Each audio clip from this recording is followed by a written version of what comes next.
A bad debt policy was passed by the A-State system. Now this is to make sure that each institution's financial health is protected. The A-State system hopes this will offer a clear line of transparency when it comes to student university debt. Arkansas State each year they will provide a report showing just how much is owed by students or faculty or staff to the university for anything, and it helps ensure good financial reporting. We just wanted to formalize a policy, something that already existed for transparency. Hankins says that this was just a proactive measure by the A-State system. Each individual institution will still obtain their own debt policy. Hankins says the A-State has a strong capital reserve and is financially stable. We have really good, strong financial management, but we want to stay that way. And if you suddenly have a big spike in student debt, then that can impact your cash flow. And we just want to be very proactive, be very transparent, and make sure that we don't run into problems down the road.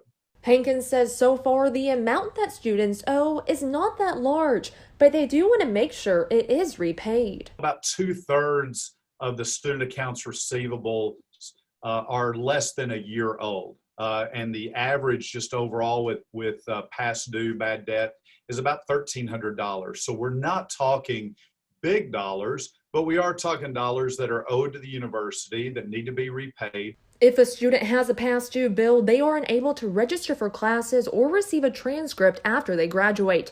Hankins says with the pandemic, they understand everyone's financial situation is different. He says they want to do everything possible to ease the financial burden on students and parents. He says the most important thing you can do if you have a debt at any A-State campus is to communicate.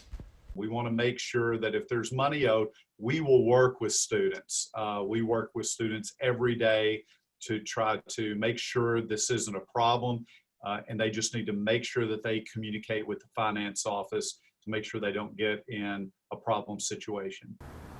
Now, Hankins wants to remind people to always check their university emails, staff and students. If you have a past due bill on your account, the university will contact you through email, so be sure to check that. For Northeast Arkansas News, I am Sarah Doan in Jonesboro.